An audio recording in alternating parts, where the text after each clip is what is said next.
Je pressens que nous allons avoir une année merveilleuse en termes de pilotage de la démarche Energy Sprong dans la région. L'année 2020 s'est terminée sur les chapeaux de roue et l'année 2021 commence de la même façon avec un engagement des maîtres d'ouvrage qui est de plus en plus important. Ce que je noterai en ce début d'année, c'est que les maîtres d'ouvrage commencent à venir dans la démarche sans que, notamment du côté des collectivités par exemple, sans que nous ayons de sollicitations particulières envers eux. Donc c'est un signe que eh bien, la démarche, tel un sachet de thé aux arômes particuliers, se déploie dans la région. Et donc ça, c'est vraiment le signe d'une nouvelle étape que nous avons franchie tous ensemble. C'est aussi grâce à vous. Les choses bougent aussi beaucoup, beaucoup du côté de l'animation des collectifs entreprises. Nous avons, grâce aussi à Marion et à la région, des rendez-vous très, très importants à partir de ce début du mois de février pour vraiment renforcer la prise de connaissance et la montée en puissance des entreprises, grâce aussi à l'implication, il faut le dire, des clusters qui nous accompagnent, le CD2E, le pôle énergie, Energeia, Médée, Fibois également. Et nous avons donc de l'actualité cette semaine puisque nous sommes en train de préparer le prochain atelier du club entreprise et c'est une préoccupation vraiment importante pour nous en ce début d'année parce que des marchés vont sortir en 2021 et donc il y a lieu maintenant de renforcer la montée en puissance des entreprises et notre raison d'être sur ce domaine-là, c'est de eh bien, faire monter en puissance, trouver les champions de la rénovation, les champions régionaux de la rénovation énergie égale zéro, industrielle et moins chère. Et donc, c'est notre mission, c'est ce qui va nous guider sur cette année 2021 pour que vous, maîtres d'ouvrage, puissiez bien sûr avoir des candidats et des groupements candidats de qualité et des réponses de qualité et en coût adaptés aux ambitions de la démarche et à vos attentes. Voilà, donc beaucoup, beaucoup d'actualités. Un signe aussi très intéressant, nous avons des entreprises qui sollicitent les organismes de développement économique de la région, des entreprises industrielles pour venir implanter des unités industrielles chez nous.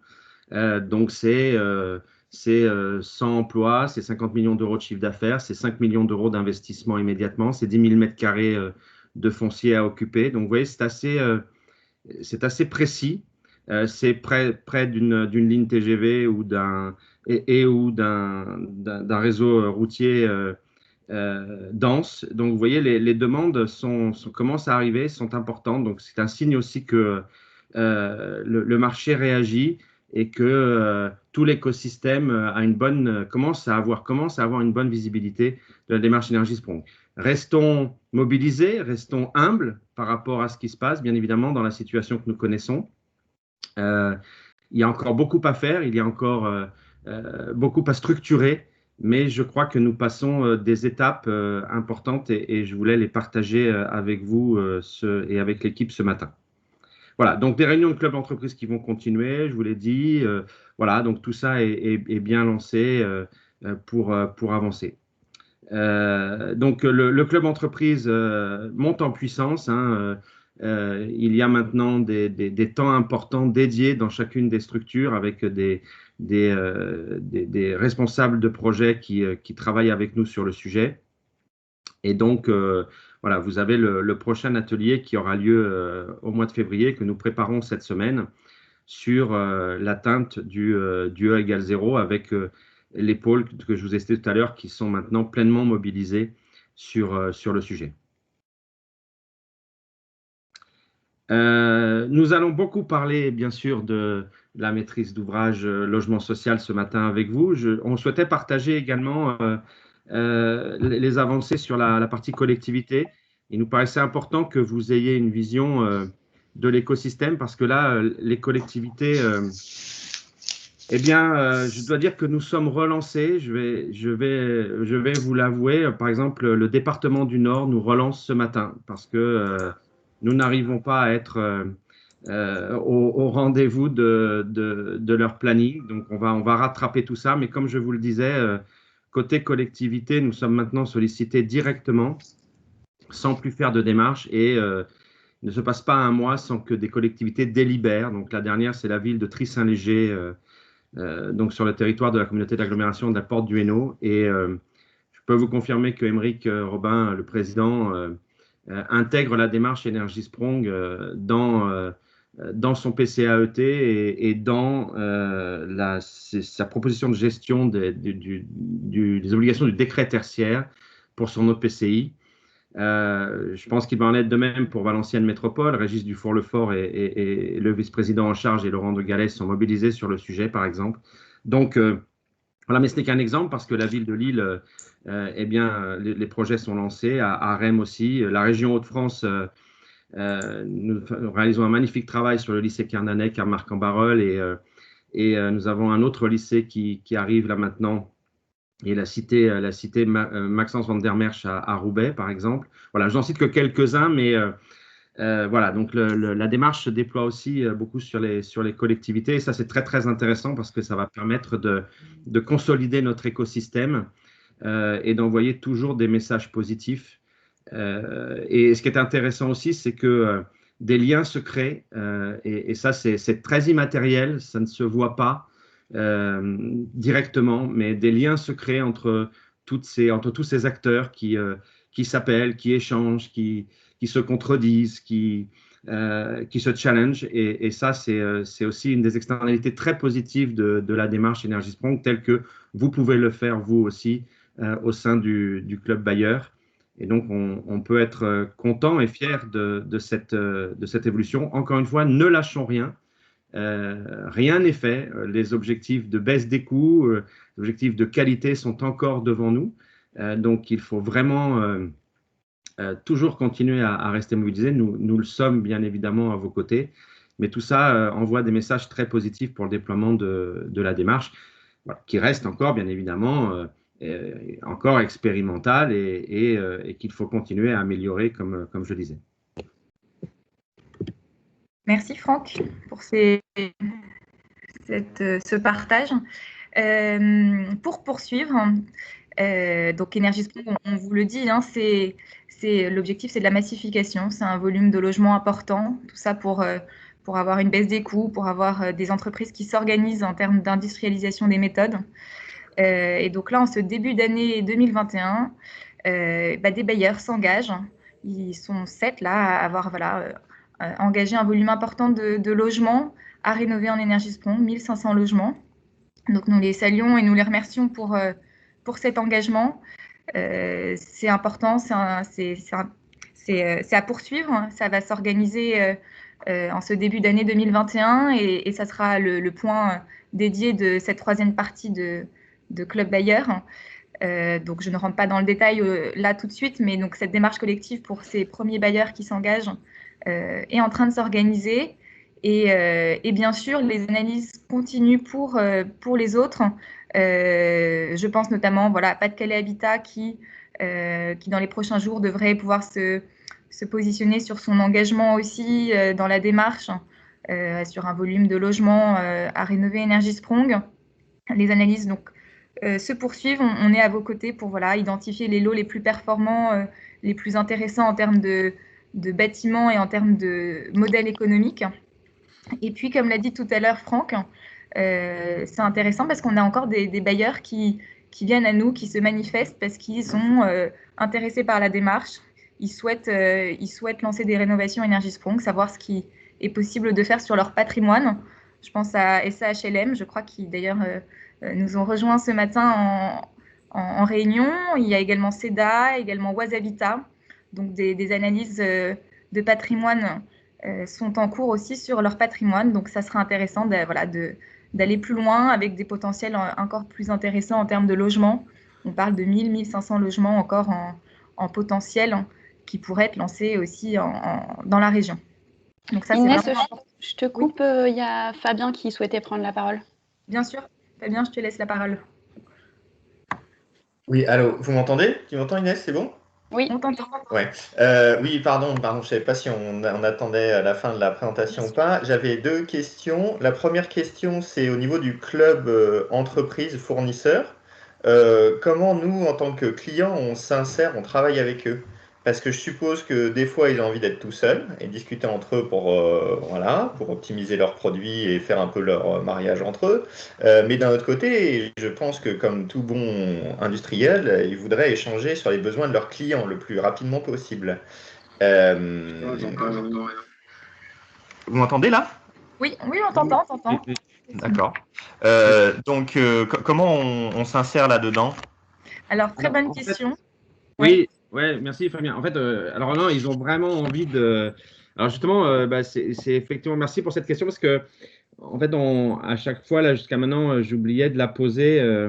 Bon, c'est vrai qu'il y a plein de sujets aussi. Le club bailleur et le club entreprise, pardon, là vraiment commence à vraiment s'organiser, à monter en puissance aussi parce que aussi il a fallu que les clusters s'organisent sur la fin d'année. Ils n'avaient pas forcément la mission intégrée, alors que là, ça commence à être le cas. Mais alors, ils nous posent. Alors, je voudrais retourner la question parce que en fait, ils veulent vraiment. Eux, ils voudraient que vous interveniez à chaque atelier, en fait. Pour présenter des projets, pour expliquer là où où en sont les travaux. Enfin, eux, ils vous voudraient quasiment à chaque atelier. Enfin, à chaque atelier, pas quasiment, mais à chaque atelier. Alors, donc, je retourne la question. Comment voyez-vous les choses? Pour l'instant, bien sûr, on a dit qu'on ne s'engageait à rien du tout et on en parlait aussi avec vous. Mais voilà, très clairement, eux seraient prêts vraiment à ce que vous soyez quasiment là tout le temps, même au moins à chaque atelier au début ou à un moment donné pour présenter les projets concrets. En fait, ils veulent vraiment travailler sur des projets concrets. On part plus sur vraiment l'attaque d'études de cas. On a plus de mal à les acculturer encore à la démarche sur le égal zéro, de manière générale, sur le constitué groupement, voilà, ils sont attentifs à ça et en même temps, ils veulent consacrer des temps importants dans les ateliers. C'est les demandes des entreprises à l'étude de projet, l'étude de cas réels. Donc voilà. Et je compléterai, Franck, en disant que sur les 2 premiers ateliers, il y a eu des interventions de maîtrise d'ouvrage en première partie d'atelier. Donc, il y avait eu la collectivité de la commune de Rennes pour parler des bâtiments éducatifs qui était là au premier atelier. Et puis, le LMH qui était là en deuxième atelier pour parler de projets concrets sur les départements, du collectif, de l'individuel, quel volume. Voilà, préciser les attentes. Eux, ce qu'ils ont en effet comme besoin, c'est de savoir quelles sont les attentes, quels sont les objectifs des bailleurs, en termes d'accompagnement locataire aussi. Donc ça va être aussi un point dédié d'un atelier. Et donc, comme dit Franck, on est preneur aussi de vos retours. On remonte directement au cluster qu'on avait fait intervenir au dernier atelier Club Bailleur pour qu'ils puissent alimenter les ateliers et puis faire peut-être des groupes de travail communs entre bailleurs, maîtrise d'ouvrage et entreprises. Donc évidemment, ça, on y pense et on est vraiment preneur de vos retours, vous, pour l'organisation de ces groupes de travail. Donc en gros, est-ce qu'il y a comment on fait? Est-ce qu'il y a un interlocuteur, enfin je ne sais pas, ou est-ce qu'il y a des bailleurs qui ne souhaitent pas du tout être contactés?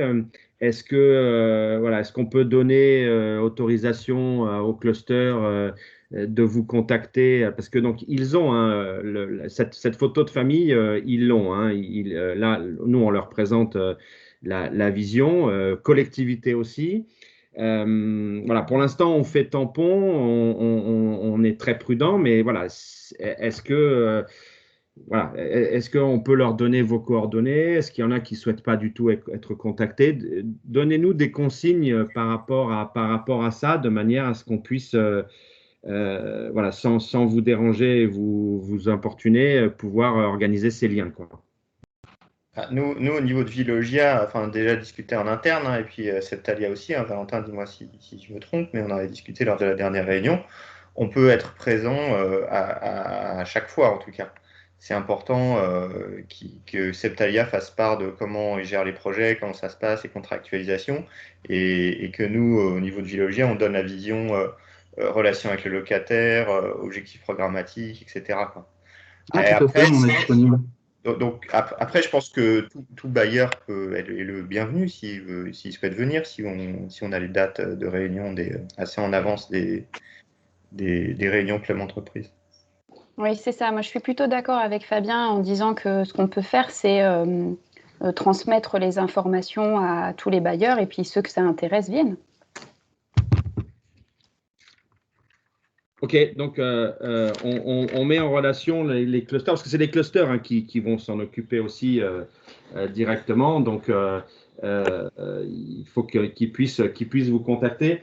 Un des sujets vraiment, qui reste et qui est très important, qui reste en suspens, c'est la façon dont les opérations de patrimoine sont choisies et la façon dont elles peuvent être réparties dans les marchés qui vont arriver. En fait, ça, c'est une préoccupation des entreprises qui s'estiment pouvoir entrer dans un échange avec vous, bailleurs, sur une organisation optimale de leur point de vue, sachant qu'effectivement, comme on l'avait vu en Pays de Loire, en fait, l'organisation géographique, par exemple, pourrait ne pas être une priorité.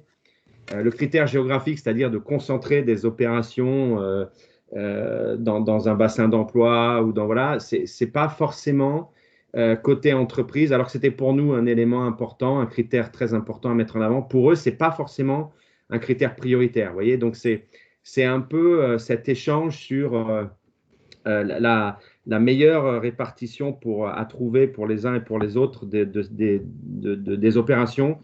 Voilà, par exemple, il y a beaucoup de questions sur ces sujets-là. Exactement. Il y a aussi des questions sur les matériaux, voilà, les biosourcés, le carbone, voilà. Bien sûr, on pousse beaucoup ces matériaux biosourcés, le carbone, et après, tout de suite, la question qui vient derrière, pour être très cash, c'est bah oui, mais ça coûte très cher. Donc, voilà, donc nous, entreprise, si on pousse là-dessus, alors bien sûr, on va être accompagné par la région, voilà, mais est-ce que côté bailleur, c'est quelque chose qui est très important? Et ça aussi, on a vu au concours d'innovation, on a vu que des solutions qui n'intégraient pas du biosourcé et l'aspect carbone ont été blacklistées en fait par le jury, qui a préféré retenir des solutions vertueuses, même si elles étaient plus chères et moins faciles à mettre en œuvre immédiatement. Vous voyez, donc, et dans chaque région, dans chaque bailleur a une vision intéressante qui peut être partagée avec les entreprises, permettant de mieux comprendre les besoins aussi sur ce sujet-là, par exemple. Vous voyez ? Exactement.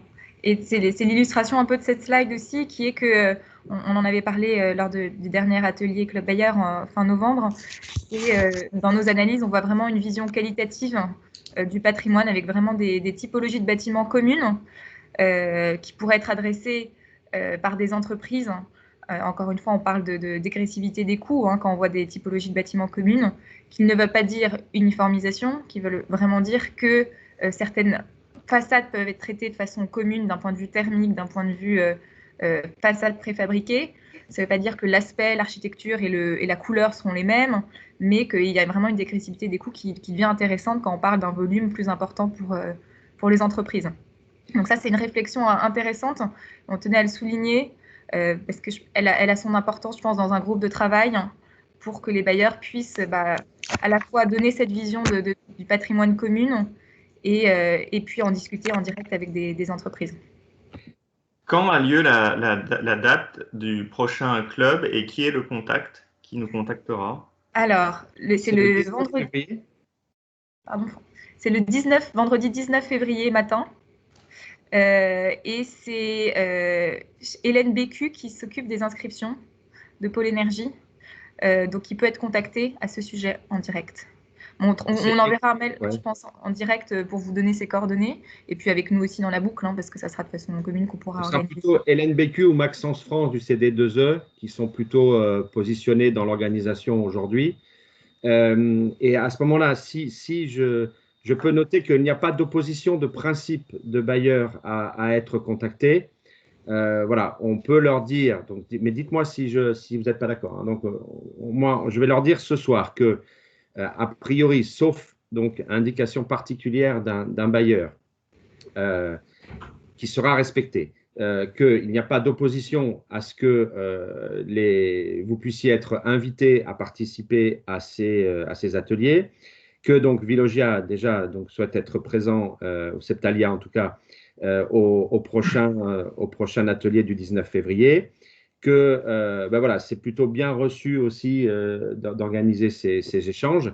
Et puis, ben voilà, tenez-nous au courant. De toute façon, nous, on est présent à tous les ateliers aussi, voilà, pour que ça s'organise bien, quoi.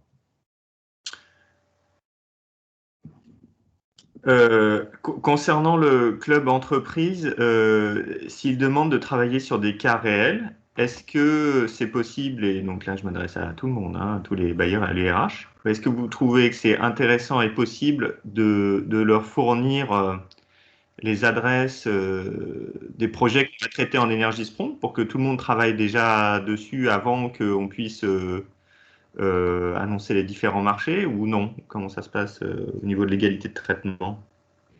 Ou alors on leur dit que c'est pas possible de travailler sur des cas concrets? C'est une bonne question. Alors, je peux répondre à la part des entreprises. Ils sont vraiment intéressés de voir à quoi ressemblent les bâtiments. Ça, c'est souvent une demande de leur part. Ensuite, c'est en effet aux bailleurs de se positionner sur ce point pour le traitement d'égalité en termes d'études qui pourraient être faites. Bah, il faut voir si ça rentre dans ce qu'ils appellent maintenant le sourcing. Là, en fait, il faut voir si on arrive à le faire rentrer sous cet angle-là. Je peux peut-être essayer, faudrait voir avec un des services juridiques, voir si c'est quelque chose qui met en difficulté ou pas.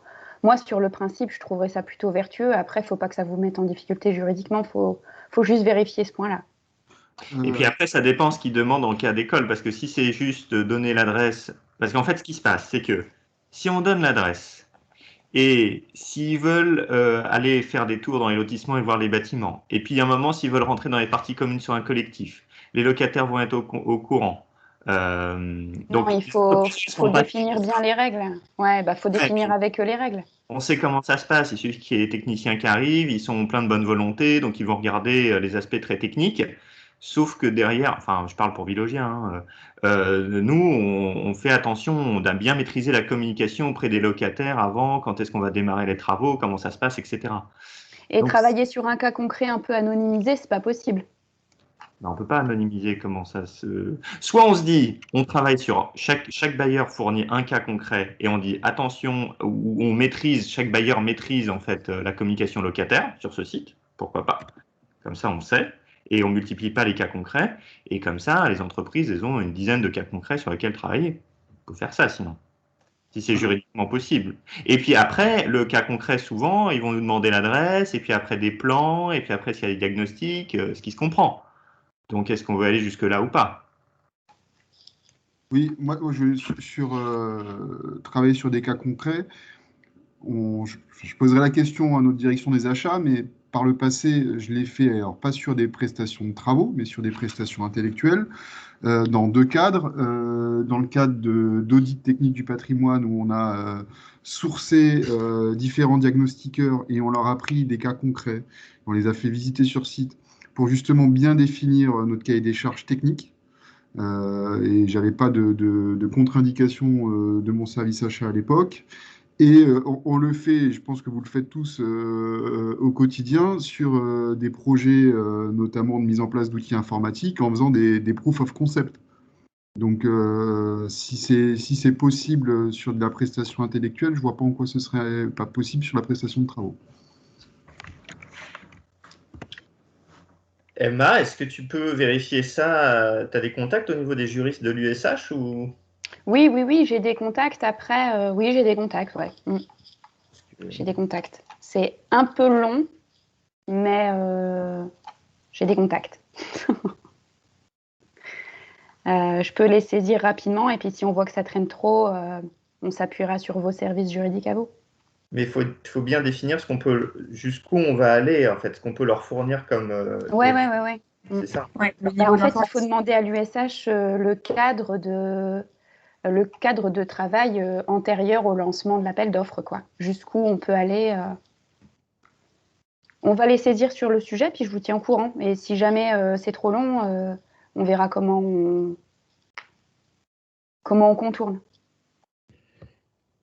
Après, le club entreprise est ouvert à tout le monde. Il est aussi possible d'en faire de la publicité, entre guillemets, au sens des appels d'offres, s'il le fallait.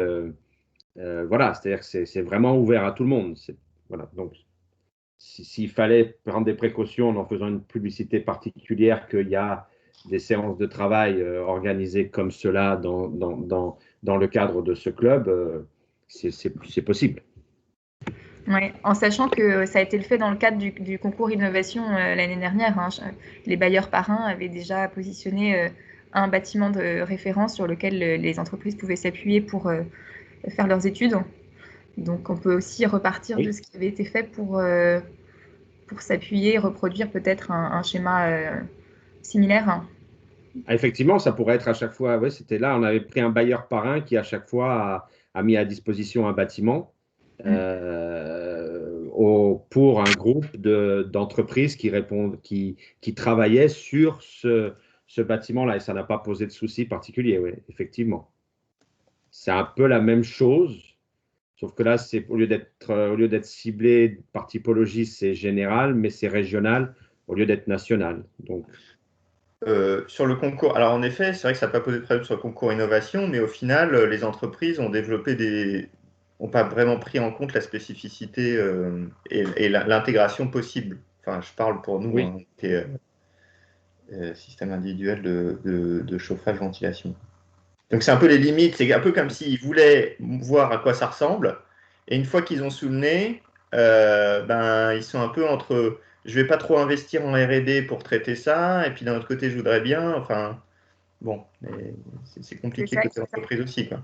C'était un point. Après, ici, si on est sur du régional, des bâtiments identifiés qui sont vraiment engagés et sur lesquels on travaille de façon plus approfondie. On n'était pas dans le cadre d'un concours où l'enjeu était aussi d'avoir une solution qui puisse s'adapter au plus grand nombre. Là, je pense que l'enjeu sera plus fort pour eux en termes d'adaptation. À évidemment discuter avec eux. Bon, de toute façon, c'est super intéressant. Je pense que c'est intéressant de pouvoir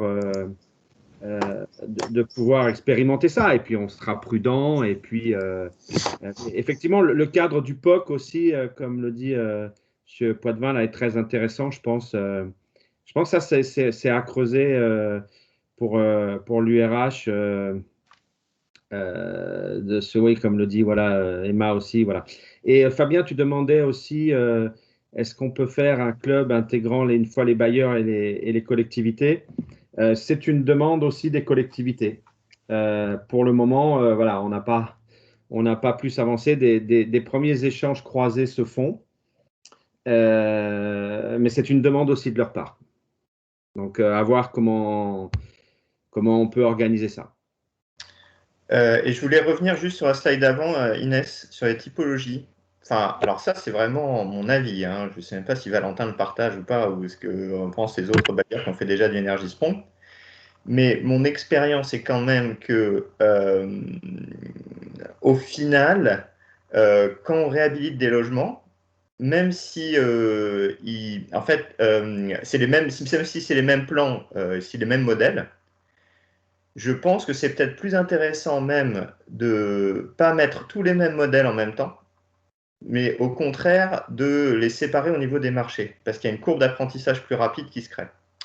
Je m'explique. Par exemple, si je mets tous mes logements qui ont été construits en même temps comme M, à partir des 10 logements qu'on a fait, petites maisons en briques à coller des années 50, ben, les entreprises elles vont industrialiser l'ensemble. Mais au final, chaque façade est différente, c'est un peu un puzzle parce qu'il y a tout n'est pas en plan, etc. Et ça va leur poser autant de problèmes, enfin, de modélisation des bâtiments. Or, là, on a séparé en deux, on a fait nos 10 premières maisons de M et on a nos 187 qui vont venir sur quasiment le même modèle. Et là, on se rend compte que Rabot, qui a déjà travaillé sur les 10, bah, ils se disent, nous, on part quand même avec un avantage quand on va répondre au marché des 187, parce qu'on sait déjà à quoi ça ressemble la maison. Et on a envoyé des gars dans les maisons, on a déjà scanné les maisons, etc. Et on a pu réfléchir entre les deux. Donc, peut-être, mais ça c'est à partager, c'est la fausse bonne idée de mettre d'un seul coup au début tout le même modèle, parce que de toute façon, chaque site sera différent. Mais par contre, c'est peut-être intéressant de séparer les modèles pour les lancer successivement. C'est-à-dire faire un paquet d'un premier modèle A, et puis un an après, ben, on refait un énorme paquet avec le modèle A. Et comme ça, c'est comme si on avait fait un proto du modèle A au début, en fait. Et je pense qu'on a peut-être la même chose, nous, sur Rue d'Oran avec notre projet collectif de 32 logements, puisqu'on se rend compte que la conception, il faut quand même s'arracher les cheveux pour faire une conception énergie zéro dessus. Mais si on relance dans 1 an ou 2 ans le même type de bâtiment, bah, on aura déjà essuyé les plâtres au niveau du proto, et ça sera plus simple. Non, c'est une réflexion intéressante, hein. C'est deux approches différentes. Là, je réfléchis en même temps, hein, mais je pense que de toute façon, ça sera intéressant à partager aux entreprises pour aussi avoir leur retour, hein. Comment est-ce qu'eux, ils s'organisent est-ce que d'avoir c'est un peu ce qui se fait dans les pays de la Loire, hein, aussi, travailler par lot dans une continuité, dans une projection dans le temps, ça les intéresse tout autant que de travailler sur un volume à un instant T initial, plutôt que de le projeter dans le temps. Donc, c'est leur donner cette visibilité dans le temps de ce patrimoine étalé, qui est une approche différente, mais qui peut être intéressante aussi. Ouais. C'est l'enjeu aussi de montrer le volume. C'est-à-dire que c'est sur la réplicabilité des solutions que effectivement ce soit indépendamment de si les projets se lancent ensemble, juste d'avoir aussi une visibilité sur la typologie constructive qui est à anticiper dans la reproduction des solutions pour les entreprises. Donc c'était ça aussi l'objectif de cette diapo. Ensuite, que les lots se fassent sur des temporalités différentes. Tant que la visibilité est là, c'est le principal aussi pour les entreprises de pouvoir anticiper. Juste pour reprendre ce que disait Fabien sur le fait de mettre des typologies identiques dans plusieurs lots, ça a aussi les défauts de ses qualités, c'est-à-dire que sur le deuxième lot, les autres entreprises doivent elles tout recommencer, alors qu'une entreprise a un avantage et donc peuvent être moins motivées pour répondre. Et l'entreprise qui a l'avantage d'avoir déjà fait connaît les problèmes de ce lot et va peut-être du coup monter son prix en conséquence. Donc c'est vraiment à sous-peser au cas par cas.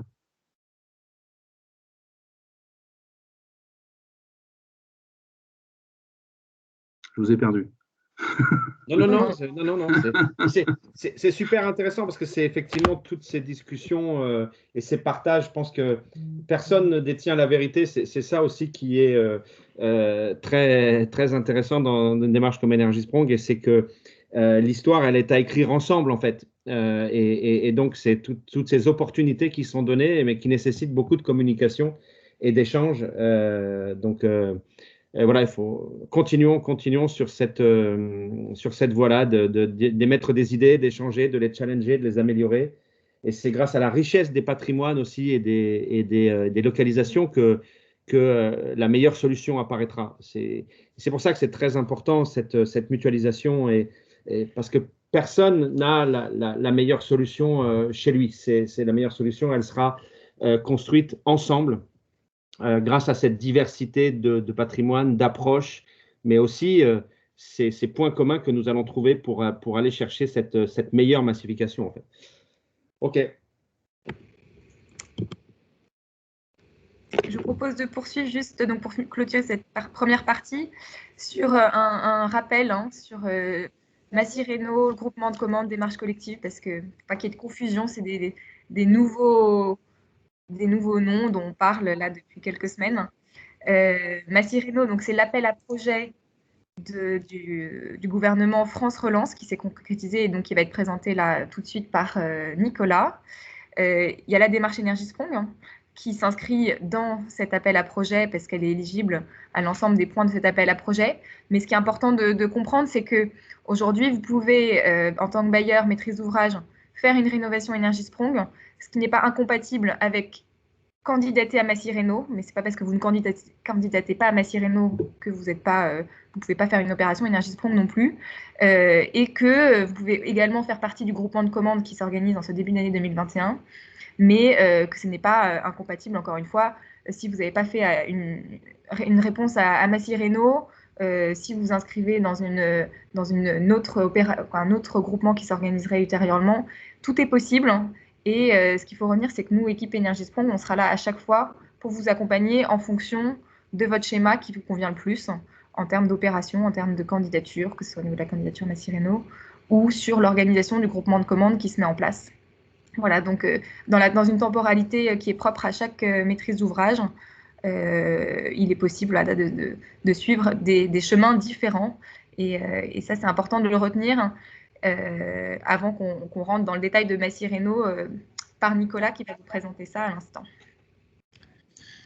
Oui, merci. Juste avant, je crois qu'il y avait une question de M. Potvin. Je vois une main levée. Non, je l'ai baissé il y a un petit moment. Ah d'accord, c'est moi qui ai du retard. Donc oui, effectivement, merci Inès. Là, l'objectif, c'était bien de vous dire que nous, on sera à vos côtés, peu importe les combinatoires de fonctionnement que vous souhaitez mettre en œuvre pour vos projets. Je propose de faire un petit focus sur Massy Reno pour que tout le monde soit à la page, parce que je pense que vous avez déjà pas mal d'informations, mais un petit rappel sur les principes. Donc c'est une enveloppe spécifique du plan de relance, dont les détails ont été partagés par la DHUP fin décembre, donc en plein dans les fêtes. Donc on a travaillé avec eux à préciser certains points pour être bien au clair sur ce qui était éligible et les manières de candidater à l'obtention de cette aide. Ce qui est sûr de toute façon, c'est que quand on regarde les critères d'éligibilité, ils sont tous couverts par le cahier des charges Energy-Sprong, à savoir que dans les objectifs des projets, que l'on soit sur la performance énergétique, sur la garantie dans le temps long, le fait qu'on raisonne sur ces deux aspects de manière globale avec l'inclusion de l'électricité spécifique dans les calculs, tout ça fait appel à Energy-Sprong également du fait que c'est aussi la première fois que ces éléments sont précisés sur ce type d'appel à projet. Donc on a aussi peu de marge laissée à des projets concurrents.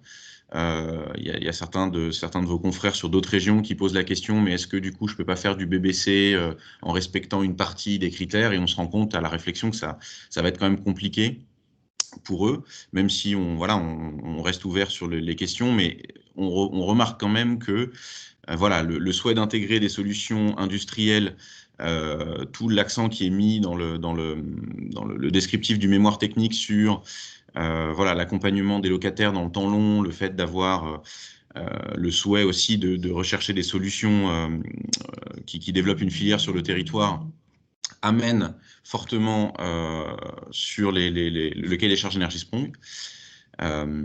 Donc, on a une telle opportunité aujourd'hui de bénéficier de cette enveloppe qui n'est pas négligeable, qui peut aller jusqu'à 20 000 € par logement, donc sur les opérations qu'on aura fléchées. Nous, on vous accompagne sur la candidature. Donc aujourd'hui, on a identifié que l'ensemble des exigences techniques étaient déjà couvertes, à ceci près que la limite est posée en termes d'étiquette est plus forte sur l'appel à projet que ce qu'Energy-Sprong peut rendre concret, parce que les équilibres sont calculés différemment. Donc on est sur des étiquettes qui vont de E à G avec une tolérance pour le D à hauteur de 15% du volume total de la candidature en nombre de logements. Donc, il y a une possibilité de faire des candidatures à plusieurs bailleurs pour justement, sur une même candidature, rassembler des logements qui respectent ce critère en termes d'étiquette DPE. La seule contrainte, c'est que le regroupement doit se faire dans la limite du département administratif. Et puis, il y aura un élément à réaliser en amont que le cahier des charges ne couvre pas parce qu'il est forcément spécifique à l'opération. C'est une étude technique sur le diagnostic énergétique post-rénovation à évaluer selon la méthode THCEX, donc, que l'on connaît sur des bases assez simples puisque c'est les exigences du niveau BBC. Encore une fois, l'explication de la manière de compter qui est un peu différente. Il n'y a pas la mention du E égale 0 dans l'appel à projet. Donc, techniquement, le cahier des charges va au-delà, mais il faut quand même rendre une étude selon cette méthode dans la candidature. Voilà pour les éléments principaux. En termes de délai, bien sûr, la réponse doit être fournie avant le 28 février. Donc c'est surtout ça qui est important, parce que c'est aujourd'hui la seule fenêtre de tir dont on dispose en visibilité. Donc on appelle de tous nos voeux le fait qu'il y ait une deuxième série de candidatures sur une autre enveloppe ou une partie résiduelle de celle-ci. Mais comme elle n'est pas encore annoncée, on se focalise sur celle de laquelle on est sûr, pardon. Et donc, mieux vaut se mettre toutes les chances de notre côté en candidatant à celle-ci, quitte à ce que le planning soit ambitieux, notamment en termes d'OS travaux sur la fin de l'année.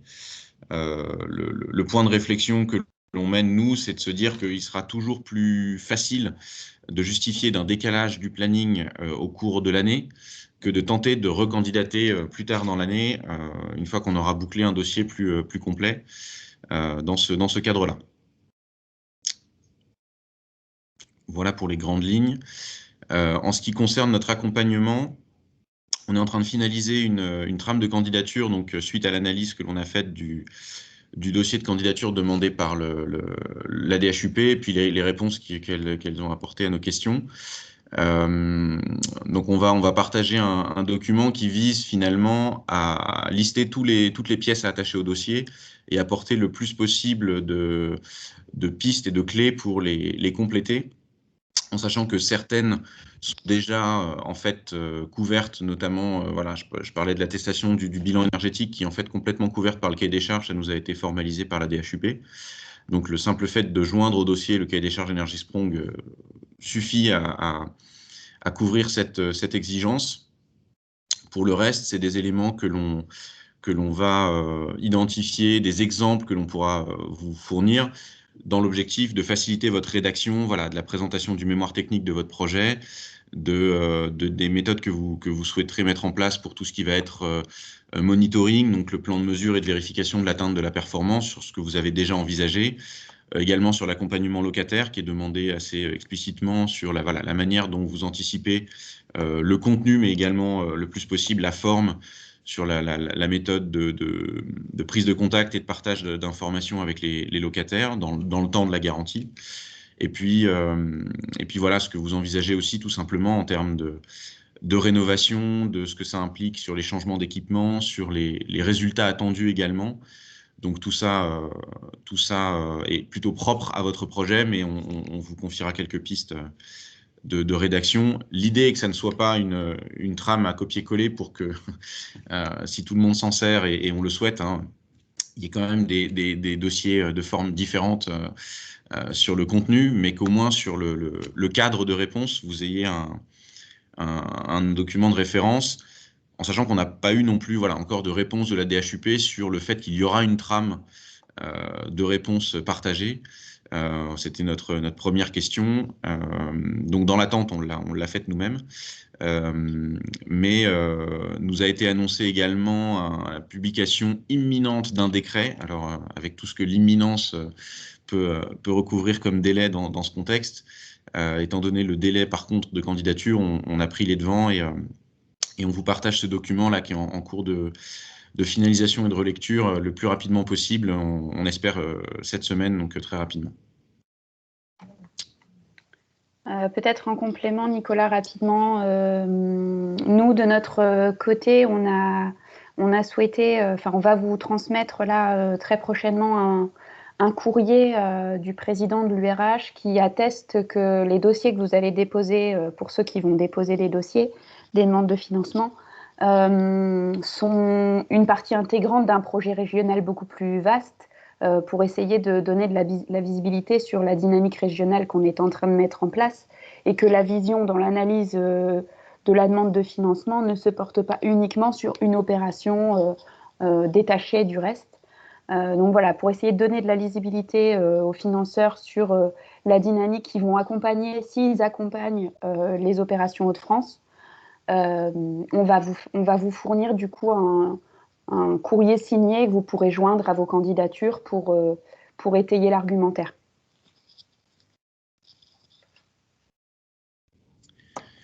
Effectivement, et on attend aussi une confirmation de la DHUP sur le cumul possible de cette enveloppe avec des fonds FEDER. pour qu'on puisse aussi aiguiller, ne serait-ce que sur les analyses d'autres éléments financiers qu'on pourrait vous fournir pour compléter le bilan budgétaire de l'opération. Est-ce qu'il est possible est-ce que certains d'entre vous ont prévu de déposer des dossiers? C'est possible de faire un petit tour de table là pour mesurer un peu. Nous, on va déposer 4 dossiers normalement, Vilogia. Enfin, 4 dossiers, on a 4 projets. Enfin, les projets qui sont en cours, quoi. Oui, tu déposes un dossier pour les 4 projets en cours, quoi. Ouais. Bref, oui, d'accord. Non, ça va être 4 dossiers. Hein. Comment? Oui, je pense que ça va être 4 dossiers. Oui, ça va être 4. C'est un appel à projet, donc chaque projet va être jaugé différemment, mais pour un bailleur. Oui.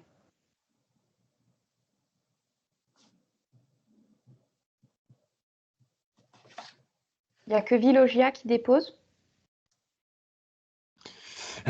Des échanges qu'on avait pu avoir, je crois qu'il y en avait d'autres qui étaient intéressés, mais le blocage était notamment par rapport au 28 février, malheureusement. C'était un peu ça, hein, l'idée. Je ne sais pas si les bailleurs, au vu de ce qui vient de se dire, ça change un petit peu les choses, mais... Il y a aussi un blocage au niveau du fait que l'OS doit être cette année. Oui, voilà, effectivement. Ouais. Il y a des limites sur certains dossiers. Nous, pour ICF Habitat, on espérait en déposer plus, hein, mais l'OS plus l'évaluation THEX pour le 28 février, on aura un dossier, ça sera un petit dossier de 18-19 logements. Alors, après, je me permets encore une fois, par rapport à ce que je disais, les notions de délai, c'est aussi de se dire, voilà, vaut mieux, quitte à ce que le dossier soit incomplet.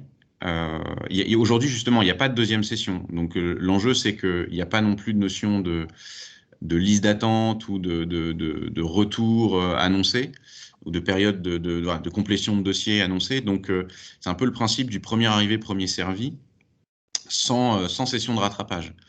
Donc la réflexion que l'on porte, c'est il y a finalement, et dans ce qu'on a vu dans l'analyse et de ce qu'on va viser aussi à vous mettre à disposition, un effort qui est relativement faible en termes de temps à passer, sauf effectivement pour la partie études externe, si vous la réalisez avec un bureau d'études, à compléter de votre part. Donc la réflexion, c'est aussi de se dire, maximisons potentiellement le nombre de dossiers, quitte à ce qu'ils soient incomplets, mais finalement, ils risquent fortement d'être incomplets pour la même raison et sur les mêmes éléments. Pour aussi montrer qu'il y a besoin peut-être d'une seconde enveloppe, ou d'une seconde série, pardon, de candidatures. Mais l'intérêt est surtout de montrer aussi la capacité à se projeter sur des projets là, que vous avez déjà plus ou moins planifié pour l'année prochaine, quitte à ce que l'OS Travaux décale quelque peu. Mais notre philosophie, c'est d'essayer de vous donner le plus possible de clés, quitte à ce que le dossier, voilà, le niveau l'OS Travaux fin d'année est très contraignant, mais encore une fois, se projeter au 28 février aujourd'hui pour une date de fin d'année, vu le contexte sanitaire et les revirements, en tout cas l'incertitude sur la conjoncture, porte aussi à réfléchir sur le fait de pouvoir décaler relativement facilement et le justifier des OS Travaux dans le courant de l'année. Donc voilà, la réflexion, c'est essayer de surtout valoriser le travail que vous avez déjà fait pour maximiser les chances d'obtenir ces enveloppes.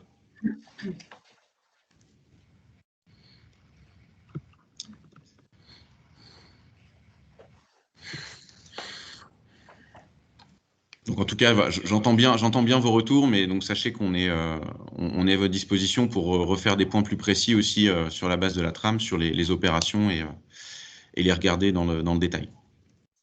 Quand est-ce que tu pourras nous envoyer la trame, Nicolas?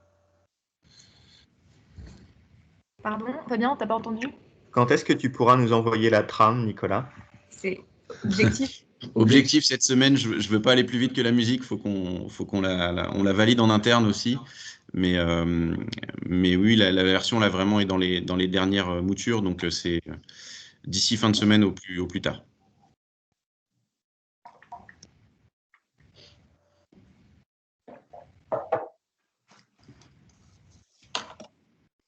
Il y avait une question de Monsieur Vermeau. Moi, je vois pas les mains se lever ni mais... Non, j'ai pas levé ma main. J'avais juste ouvert mon micro au cas. C'était juste pour dire en gros pour LMH, bien sûr on est intéressé, mais donc enfin Monsieur Vellerboul vient de répondre sur la partie hors de service. Nous c'est vraiment le délai de l'hors de service. On n'est pas sûr du tout de l'atteindre pour fin d'année. Ça me semble prématuré. Et du coup, oui, s'il y a éventuellement la possibilité d'avoir un décalage dans le temps, là par contre, on pourrait tenter en tout cas un dépôt. Oui. Tout à fait. Enfin, c'est bien l'idée et c'est pour ça quand on regarde le planning que nous on a essayé de construire je dirais en version prototype pour que ça rentre dans les critères de l'appel à projet, on voit que c'est quand même très court. Donc ça, c'est ce qu'on joindra à la trame comme exemple de ce que vous pourrez proposer ou sur la base duquel vous pourrez construire le vôtre. Voilà, c'est quand même voilà, toutes les périodes ont été restreintes au maximum pour que ça tienne dans les délais et on se rend compte que à présenter aussi ce genre de planning laissera forcément voilà, de grands risques de décalage de toute façon. Donc voilà, ça c'était pour le principe, mais c'est aussi pour montrer quelque part à la DHUP qui a certes répondu à nos questions, mais n'a pas forcément entendu toutes nos remarques que l'on a pourtant bien partagées sur le fait que dans la manière dont elle anticipait la conception projet, il y avait un temps dans je dirais, le phasage, le séquencement d'un projet EnergySprong qu'elle n'avait pas vraiment considéré sur le fait, comme vous le dites, d'avancer suffisamment dans les études et donc potentiellement d'anticiper les éléments de solution alors qu'on prévoyait un dialogue compétitif courant d'année. Donc des éléments voilà, qui étaient parfois pas très compatibles sur le timing.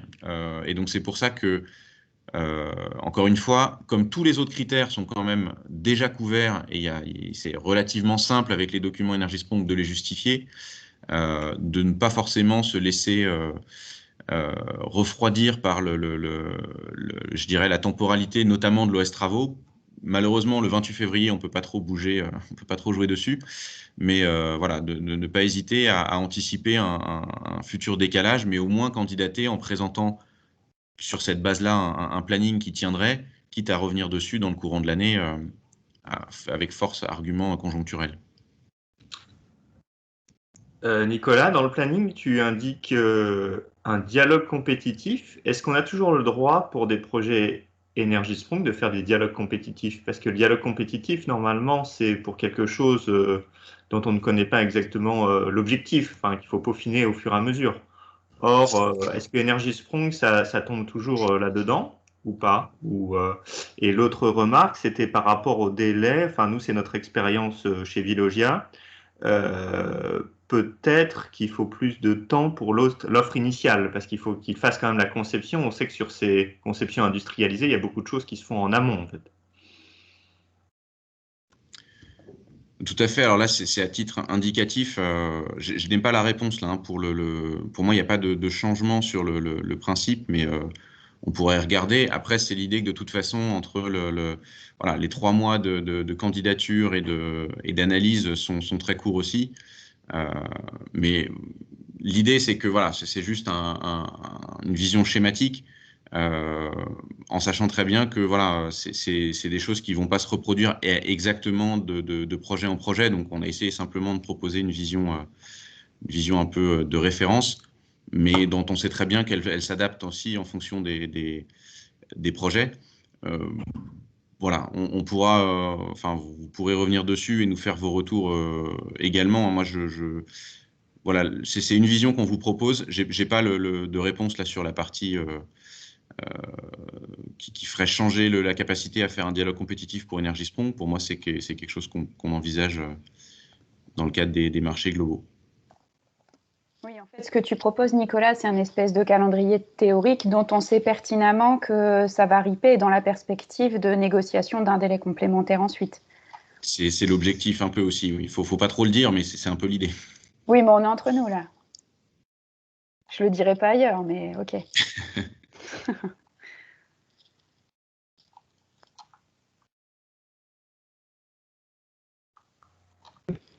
Est-ce que ça suscite d'autres questions de la part de Bayer qui étaient peut-être un peu sceptiques sur les tenues de timing et leur éventuelle candidature?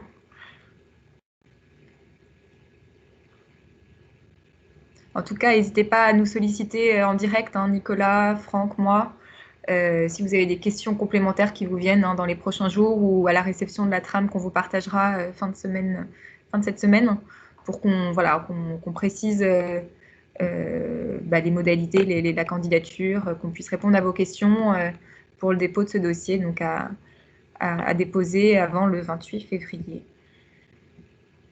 On sera là pour vous accompagner, pour que ça puisse se faire.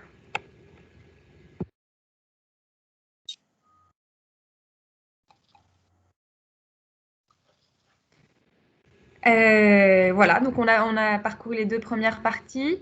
Je vous propose de faire peut-être une pause de 5 minutes si certains souhaitaient prendre un café pour revenir tout à l'heure, donc dans 5 minutes, parler de la démarche collective en Hauts-de-France qui s'organise, qui va faire l'objet de notre dernière partie de ce club. À tout de suite.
Bon, on va reprendre peut-être tranquillement, si tout le monde est à proximité de son ordinateur.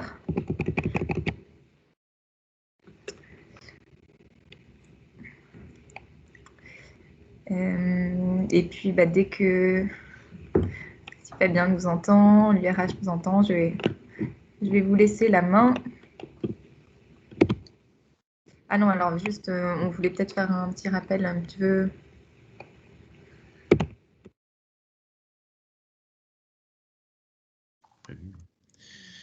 Oui, pour passer la main sur le sujet entre Massireno et la démarche collective. Donc, c'était une petite, en guise d'introduction de cette partie sur le fait que voilà, on a identifié, grâce à votre mobilisation, voilà, ce que représenterait une organisation collective interbailleurs sur les Hauts-de-France, et sans en rentrer forcément tout de suite en précision, puisqu'on laissera la parole à l'URH sur la forme. Qui vont donc être définis par un groupe de travail qui se lance là dès ce début d'année. Donc on l'a vu juste avant, les temporalités sont effectivement proches, mais pas similaires, pas exactement les mêmes sur la candidature à Massireno et le groupement de commandes. Autre élément aussi, je ne l'ai pas mentionné tout à l'heure, mais qui pourrait fortement venir justifier et vertueusement le décalage planning du fait que justement, voilà, au-delà du projet pour lequel vous candidatez à Massireno, il y a des réflexions d'un groupement qui donc nécessite de clarifier des choses en décalant l'OS potentiellement. Mais donc l'objectif est que voilà, ça soit défini collectivement, et donc que ce groupe de travail puisse préciser tous les éléments de construction de cette action commune, et que l'on puisse de notre côté, voilà, équipe Énergie-Sprong, vous accompagner au même titre, comme on l'a dit, d'autant que voilà, ce sont des démarches qui se lancent sur d'autres régions, donc on aura plaisir à vous partager les avancements des autres, les questionnements et les réponses surtout de vos confrères sur d'autres régions qui mènent des démarches similaires pour vous donner le plus de clés possible pour construire la vôtre, la nôtre sur les Hauts-de-France, mais en accord avec, voilà, vos enjeux, le fonctionnement que vous souhaitez mettre en place. Donc on sera bien sûr à vos côtés sur cette action également. Je ne sais pas si Franck, tu veux compléter avant de donner la parole à l'UR, mais sinon... non, c'est Fabien surtout, je pense, qui va enchaîner. À toi, Fabien. Ok, Emma, tu complètes au fur et à mesure, hein. Ouais, tu me dis comment tu veux qu'on procède. Vas-y, fais-toi plaisir. Je commence et puis complète au fur et à mesure parce qu'on a très bien un peu quand même. Ok, donc l'objectif en fait, c'est de se dire, on a notre transition énergétique devant nous à faire. Donc, ce qui est plutôt très excitant et plutôt beau, c'est qu'on a ce produit Énergie-Sprong qui est arrivé des Pays-Bas et qui remplit pas mal de cases sur cette transition énergétique. Après, ce produit Énergie-Sprong, c'est un produit un peu inhabituel, et on s'est bien rendu compte qu'aucun constructeur industriel ou bureau d'études ne nous a proposé ça avant.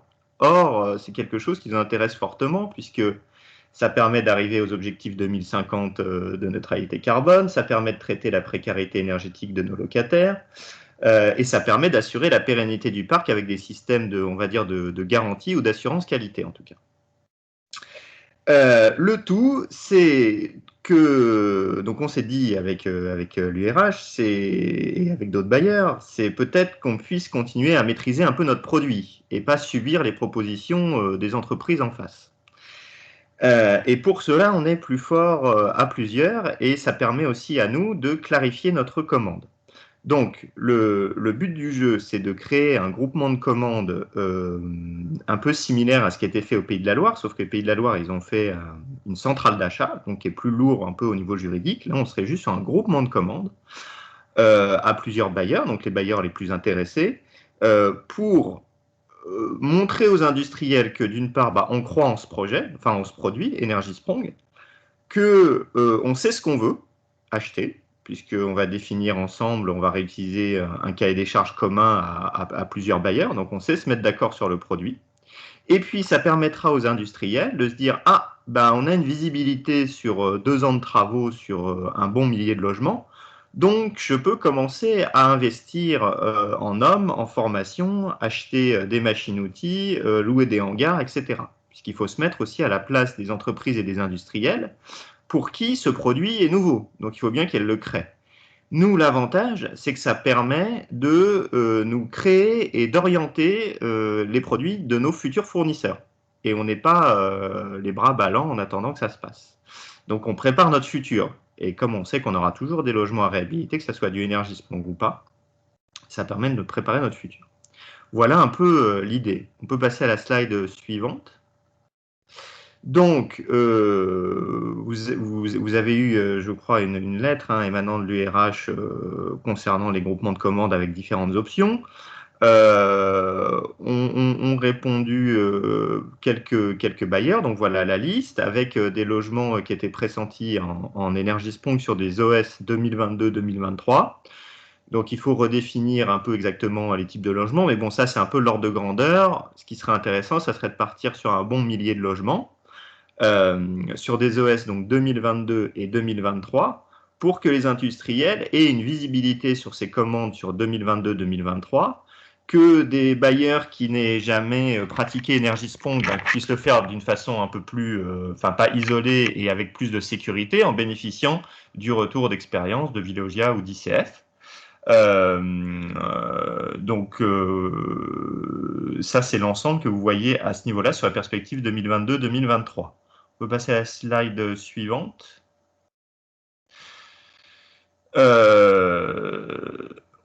L'objectif est donc de faire une équipe projet, de grouper les commandes, de se mettre d'accord sur le programme. Je pense qu'on peut partir sur le programme des Pays de la Loire. Donc, Veolia peut me mettre à disposition du groupement de commandes sur cette année, en tout cas, pour que tout le monde puisse bénéficier de l'expérience de Veolia sur les projets Energiesprong. On pourrait capitaliser sur l'ensemble de ce qui s'est passé en Pays de la Loire, sur les documents contractuels, etc., d'avoir l'accompagnement de Greenflex aussi, au niveau juridique.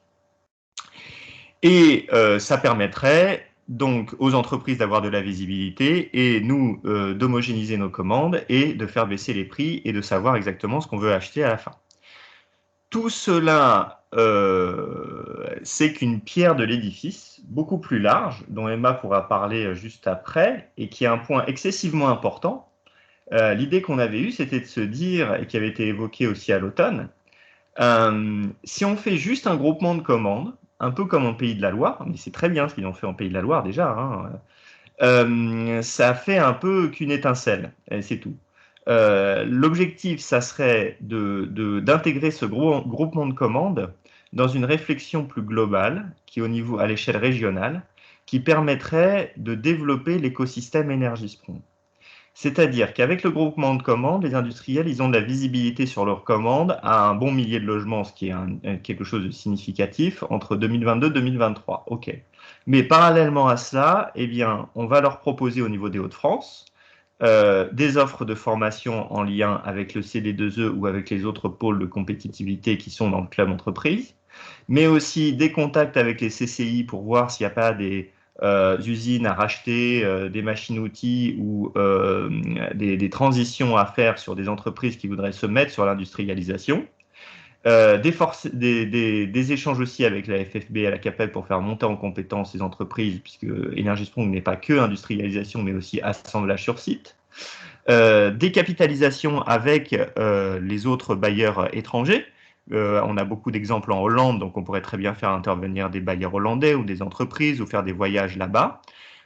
Et aussi faire des demandes groupées au niveau de l'Europe, parce que c'est un projet territorial énorme de réindustrialisation, et on pourrait aller chercher des financements bien plus importants que si tout le monde allait dans son coin chercher ses financements. Donc l'objectif vraiment, c'est que ce groupement de commandes soit la première pierre d'un édifice beaucoup plus global à 5 ans, je dirais, d'accompagnement d'un écosystème systémique Energiesprong dont bénéficierait la région des Hauts-de-France. puisqu'on a bien vu dans le Pays de la Loire que les usines, elles ne vont pas aller approvisionner à 800 km. Donc ça veut dire qu'on doit créer nous-mêmes notre propre réseau de fournisseurs formés et compétents pour qu'ils puissent faire baisser les coûts dans notre région, si on veut continuer à avoir des rénovations. Ce qui est intéressant dans Energy Sprong, c'est qu'on ne traite peut-être pas du Energy Sprong sur tout notre patrimoine. Par contre, ça traite de la massification, de l'industrialisation, de la très haute performance énergétique et des problèmes de qualité. Et ça, on le retrouvera partout. C'est ce qu'on appelle un peu les Energy Sprong compatibles. Donc, si on se met à développer un écosystème qui est vraiment sur la transition énergétique avec cette nouvelle façon de réhabiliter, ça bénéficiera aussi à des tours de 20 étages, à des grandes bars, à d'autres réhabilitations de logements sociaux. Emma, est-ce que tu veux ajouter quelque chose ? Oui, bah, tu as déjà dit les choses très clairement, je pense. Effectivement, il faut voir les deux projets. Donc, le premier qui était présenté, le groupement de commandes comme une capacité. Et je remercie Veolia pour sa proposition et sa proposition de mise à disposition, son dynamisme sur le sujet, puisque ça permet de trouver une solution à la continuité de la démarche pour éviter et on va dire pallier un peu à l'inertie que peut générer le fait de faire bouger une machine régionale telle que nous on la porte. J'ai conscience de la frustration que ça peut générer pour des opérationnels. Néanmoins, voilà, comme je le dis assez souvent, aller faire bouger 10, 20, 30 bailleurs et rechercher à minima une majorité sur un sujet, c'est différent que de se mettre autour de la table à 3-4 pour discuter de sujets opérationnels. Donc, je trouve que la proposition de Fabien de travailler dans une période un peu relais sur une solution de groupement de commandes qui permet aux bailleurs qui hésitent encore pour certains de tester ne serait-ce qu'une opération en bénéficiant de l'ingénierie et de l'expérience des pionniers régionaux. Et ça, je trouve que c'est vraiment quelque chose de super. Enfin, voilà, Sabine Guina de Claisance a pris la parole lors d'une réunion précédente pour dire que pour elle, c'était vraiment quelque chose qui faisait pencher la balance favorablement. Et je comprends que ce soit vraiment une opportunité. En tout cas, nous, on le voit vraiment comme une opportunité pour certains bailleurs, cette mise à disposition et cette structuration de groupement de commandes.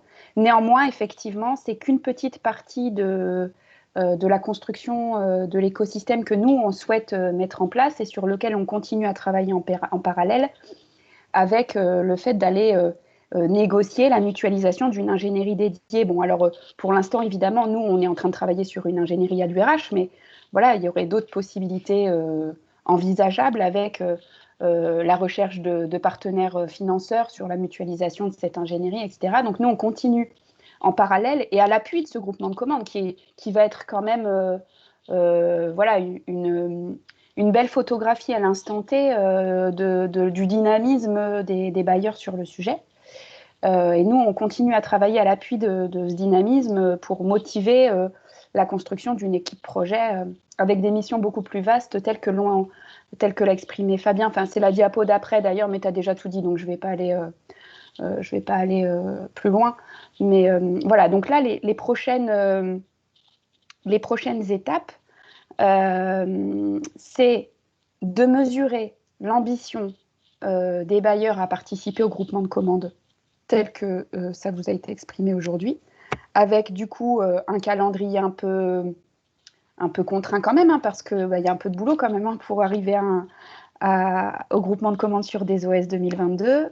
Du coup, ça veut dire qu'en rétro-planning, il faut que pour mars, les modalités de pilotage, les modalités de fonctionnement, enfin la méthodologie soit bien écrite et que tout le monde soit sur les starting blocks pour y aller. Tu m'interromps, Fabien, si je dis des bêtises. Non, c'est ça. Mais on peut peut-être mettre le planning, la slide d'après. Ouais. Voilà, donc ce qu'on vous évoque là, ça date de la semaine dernière. On a débroussaillé le sujet, nous, un peu rapidement, suite à un courrier de Veolia durant les 2 dernières semaines pour vous présenter quelque chose qui tient la route aujourd'hui. Donc aujourd'hui, on sait qu'on aurait à minima 5-6 bailleurs autour de la table potentiellement intéressés pour contribuer au groupement de commandes, bien que ça nécessite un affermissement et une confirmation de la part des directions générales.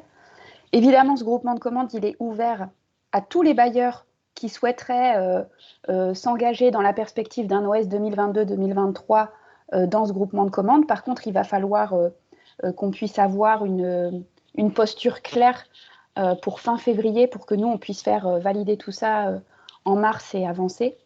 Du coup, Fabien, tu peux peut-être décrire un peu le planning, la façon dont tu avais vu les choses. Donc l'objectif, c'est ce que tu disais, Emma, c'est pas d'avoir un mécanisme absolu et définitif. Hein. C'est vraiment, on s'est dit, il faut battre le fer tant qu'il est encore chaud. On a la chance de Pays de la Loire, ils ont fait un bon travail de rédaction du programme, de structuration des marchés, etc. Et on sait que Axel David veut le diffuser au maximum et que ça bénéficie à tous les bailleurs de France. Hein. Donc ça, on peut en bénéficier, c'est intéressant, ça sert à rien de réinventer la roue dans notre coin. On peut partir aussi de l'expérience qu'on a eue dans les Hauts-de-France, puisqu'on a le territoire où il y a le plus d'expérience d'Energy Strong. Donc ça, c'est intéressant côté bailleur et c'est intéressant au niveau côté entreprise. Donc il faut partir de cette expérience aussi et capitaliser là-dessus.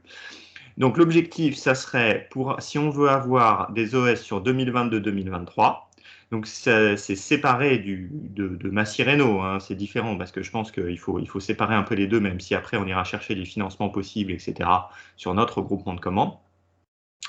Mars 2021, donc validation par l'URH avec les DG des différentes entités de qui fait partie du groupement de commandes. Pour l'instant, on a 6 bailleurs qui ont analysé et qui ont plutôt vu ça d'un bon oeil. Pour avoir un gros millier de logements. On se met d'accord ensuite sur le programme. Est-ce qu'on reprend tout ou partie du Pays de la Loire?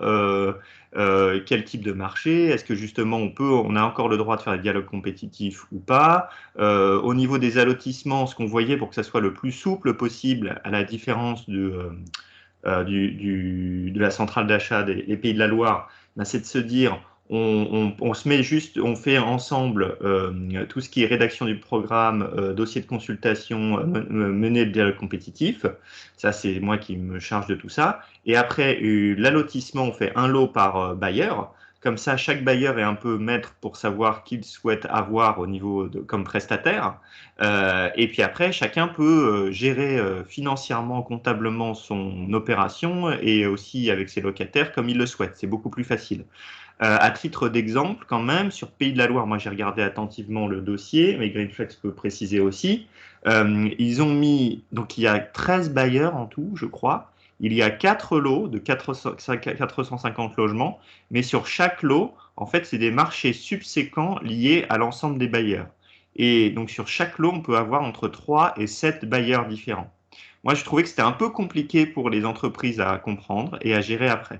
Donc de faire un lot par bailleur, c'est peut-être plus simple et plus souple dans le cadre de notre groupement de commandes pour une expérience, on va dire, temporaire.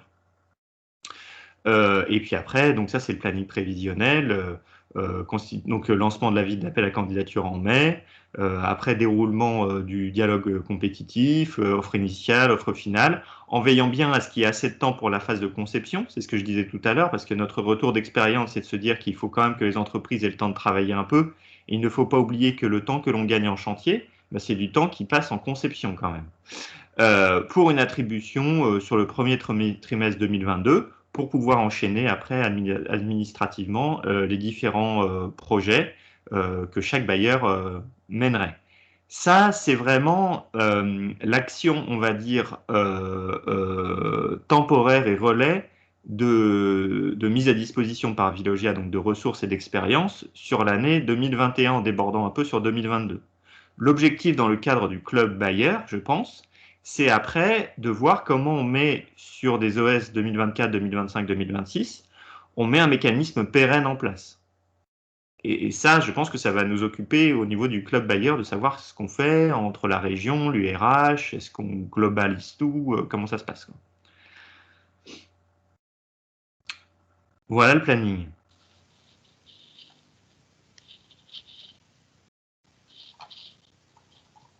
Est-ce que ça vous suscite des questions, des intérêts particuliers? Alors, nous, on va vous envoyer en parallèle de la réunion des infos complémentaires et les prochains temps de réunion sur la question du groupement de commandes pour que ceux qui souhaitent s'y associer le puissent. On va en parallèle saisir vos directions générales pour les informer de la dynamique de travail sur ce sujet-là. Donc, n'hésitez pas à revenir vers vos directions générales puisque bon, bah voilà, la voix de nos adhérents est portée par vos directions générales, donc on est un peu tributaire de leur avis sur le sujet, quel que soit l'avis des opérationnels derrière. Donc je vous invite à faire remonter le sujet si vous avez un intérêt à participer au groupement. Et puis voilà, l'objectif, c'est que pour, on va dire, fin février, on arrive à y voir clair. Excuse-moi, j'ai juste des questions. Donc, Romain Vermeau, LMH, dit sur l'interpellation au niveau des DG, tu penses que c'est un mail qui va partir quand? J'attendais un peu le son de cloche de ce matin pour le faire d'ici fin de semaine. Enfin, après, on définit ça ensemble en fonction de ce qui va le mieux pour vous. Hein. Ok. Non, c'est plus pour avoir le temps peut-être de laisser le temps aux opérationnels d'interpeller, on va dire, peut-être avant la direction générale pour pas qu'elle soit surprise par... D'accord. Eh ben, on dit lundi si vous voulez. Je fais ça lundi, comme ça vous laisse quelques jours. Ouais.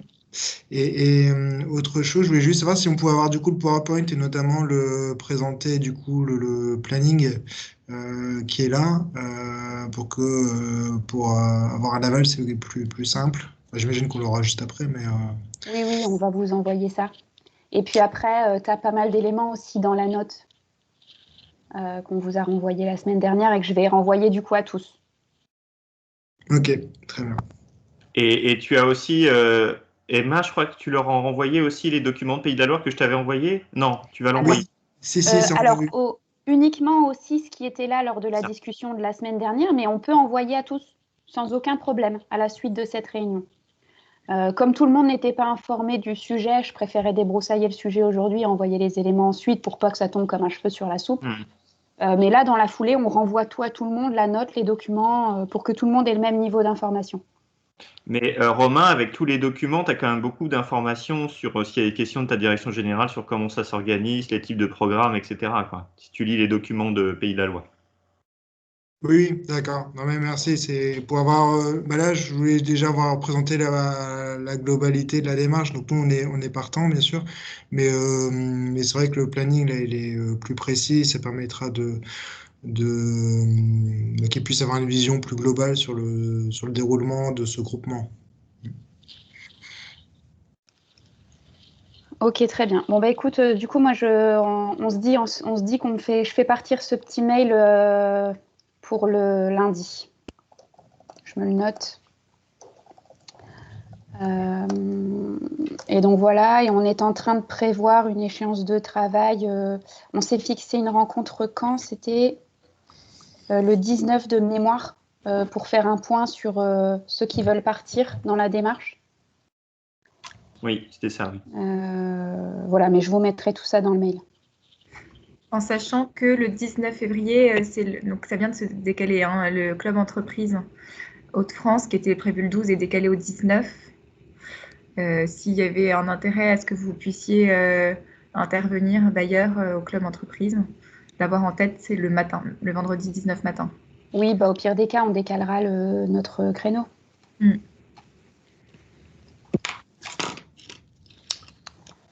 Est-ce que ça suscite des questions?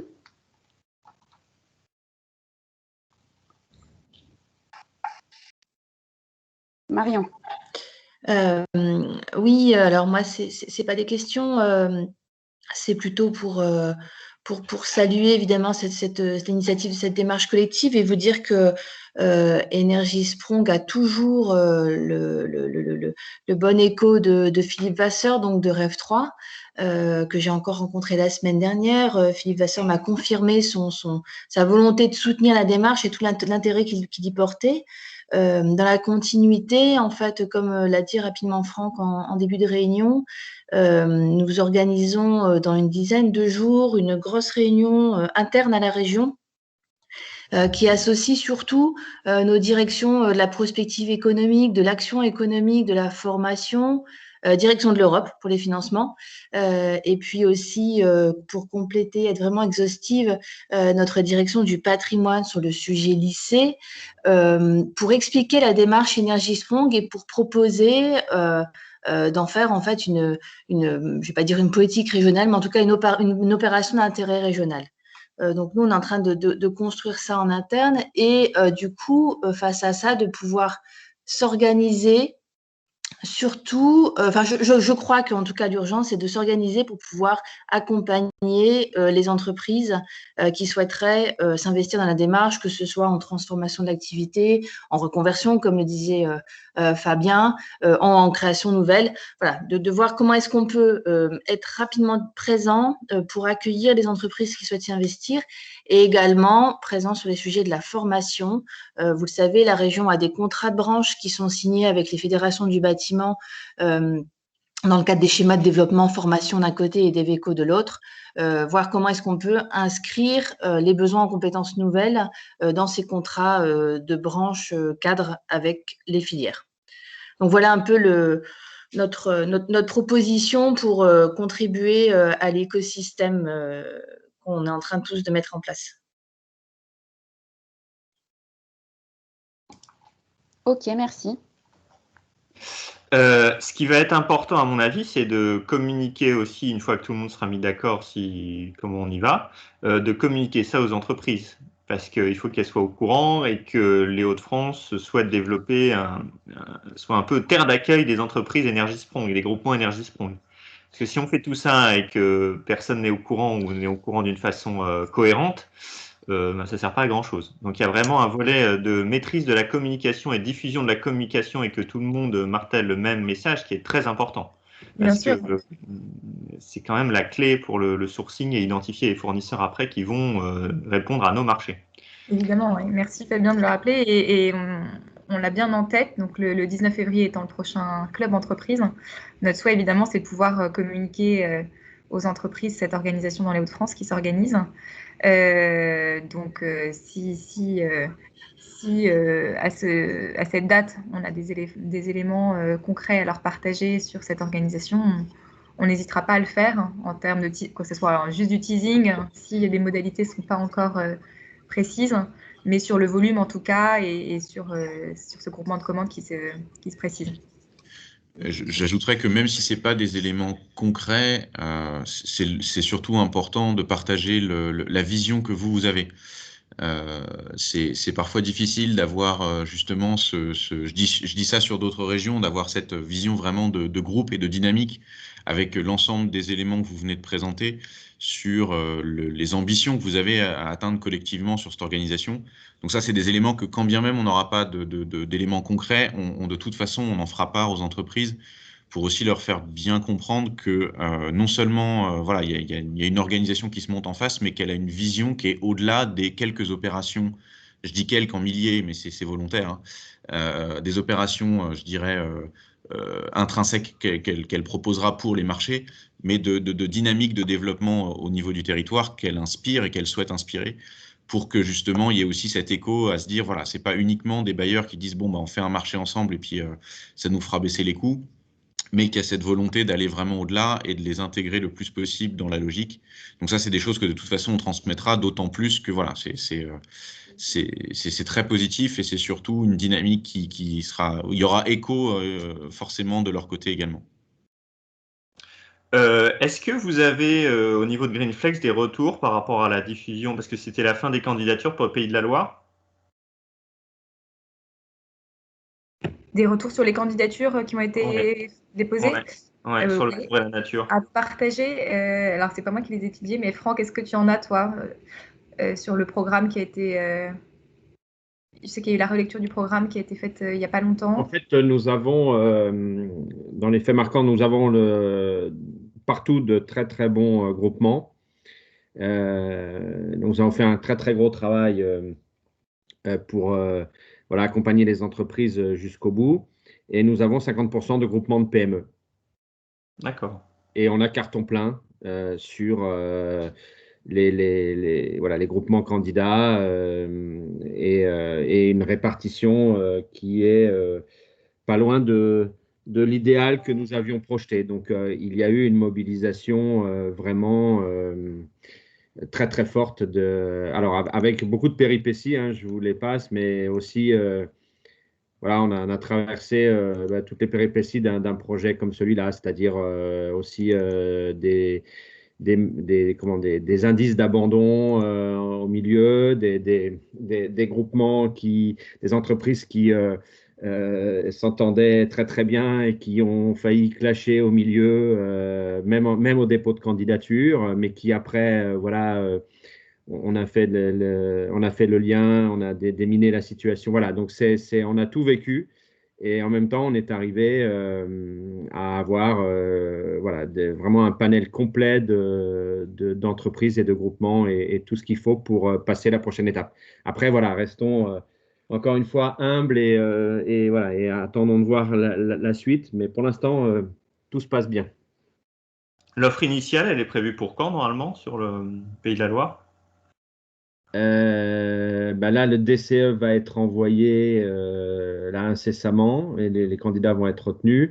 J'ai pas la date exacte, mais il y a 1 mois et demi, 2 mois pour la première offre, je pense là. Donc, comme quoi, on se rend compte que si on arrive à créer quelque chose de cohérent, ça, je parle pour cette création de groupement de commandes, mais aussi pour l'écosystème global. Et puis après, sur quel mécanisme on met en place dans la région Hauts-de-France. Et ça quand même, ça permet de bien stimuler le marché, d'avoir des bonnes réponses en face, quoi. Oui, bien sûr, bien sûr. Alors après, il y a eu aussi de la déception exprimée par rapport à finalement au lot qui était présenté. Alors là, on a eu beaucoup d'explications aussi. Donc c'est tout ça est classique hein, pour moi. Et ce qui est remarquable par contre, c'est la réactivité et la qualité d'expression qu'on a pu constater entre les uns et les autres et la mobilisation de tous les acteurs. Bien sûr, l'URH toujours, nous, et les bailleurs qui ont pu aussi donner leur avis. Et donc, on a pu arriver avec ce rôle aussi de tiers de confiance que nous jouons, parce que c'est pas pour mettre en avant notre mission, mais en même temps, vraiment pendant toute la phase de candidature, les téléphones n'ont pas arrêté de chauffer parce qu'il y avait des tas de questions qui arrivaient et des tas de raisons pour lesquelles les entreprises auraient pu, sans pouvoir avoir de réponse ou d'écoute ou de réponse, même parfois imprécise par rapport à leurs questions, auraient abandonné. Donc on voit que c'est la communauté dans ce type de projet et au moment charnière, là, qui sont des moments d'engagement, parce que là, tant qu'on est sur des projets, sur des slides, c'est une étape nécessaire. Quand on rentre dans l'engagement des groupements et dans les dépôts de candidature, les premiers engagements ne sont plus seulement évoqués, ils sont gravés dans le marbre. Eh bien là, c'est toujours important d'être présent et de pouvoir apporter les bonnes informations, ou les informations que nous avons, parce que nous ne détenons pas non plus toutes les informations, mais en tout cas de pouvoir y répondre. Et donc tout ce qui a été capitalisé là, bien sûr, sera utile comme ce qui avait été capitalisé sur les opérations des Hauts-de-France avant. Hein, tout ça contribue vraiment à l'amélioration et à l'avancée de la démarche et au rassemblement des acteurs pour continuer à construire.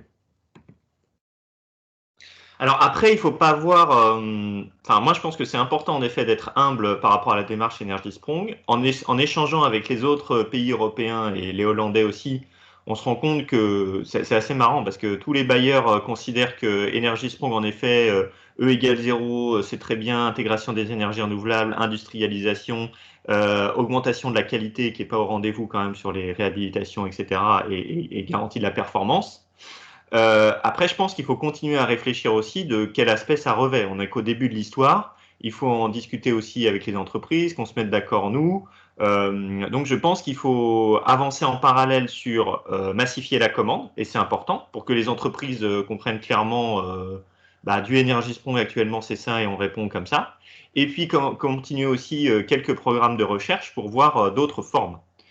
C'est important aussi, à mon avis, d'avancer sur les deux, je dirais, du 80-20, quoi. 80 massification, mais 20% aussi un peu de recherche pour débroussailler le terrain, parce que bon, voilà, on n'est pas à l'abri aussi de bonnes idées pour lesquelles on serait passé à côté. Et on se rend compte que c'est exactement les mêmes démarches qui sont faites dans les autres pays européens. C'est que tout le monde cherche à massifier au maximum parce que tout le monde trouve que c'est un bon projet. Et puis aussi réfléchit à des améliorations possibles du produit, etc.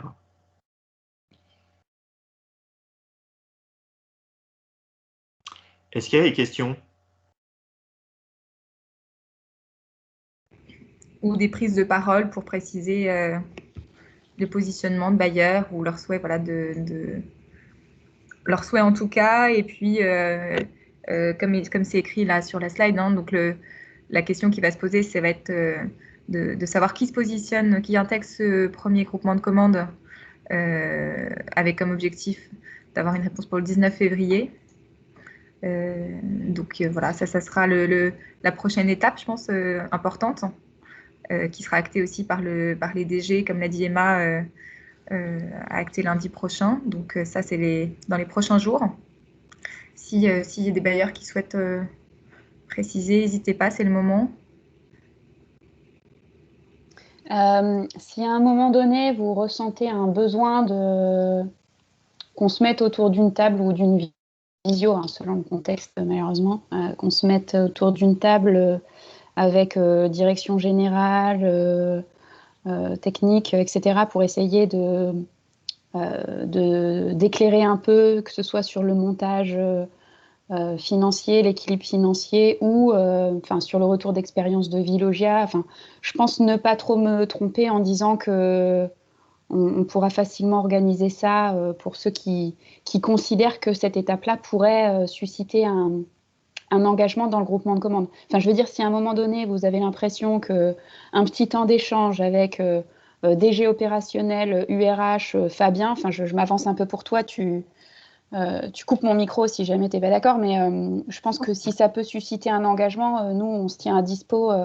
Bon, évidemment, s'il faut le faire avec 30 directions générales, ça va être compliqué, mais voilà, si pour les 2-3 organismes qui se posent clairement des questions sur est-ce que c'est pertinent maintenant, après, plus tard, etc., n'hésitez pas à nous dire si vous souhaitez que nous, on organise un petit temps d'échange avec vos directions générales pour mettre les choses à plat et que les décisions puissent être prises en connaissance de cause et pas sur des a priori qui sont encore parfois un peu présents. Je pense qu'on a bien débroussaillé le sujet techniquement. On voit bien que quand on discute avec les directions générales, ce qui est normal, hein, ils ne peuvent pas être spécialistes de tous les sujets, néanmoins, la décision, en tout cas pour ce qui est des instances URH, se passe à ce niveau-là. Donc s'il y a un moment où il faut aller sensibiliser un peu le DG, n'hésitez pas à nous alerter là-dessus. En individuel, parce qu'on a essayé en session collective avec le séminaire, ça n'a pas marché. Enfin, ça a marché pour certains organismes, parce qu'on a 10 flamands qui est autour de la table, là, et c'est suite au séminaire, mais pour la majorité des organismes, ça n'a pas bien fonctionné. Donc, il faut, à mon avis, y aller en individuel maintenant.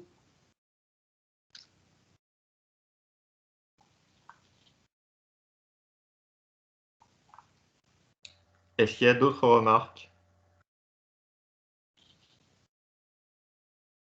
Non, bah écoute, ça a l'air clair. De toute façon, nous, on va vous envoyer tout un tas d'informations.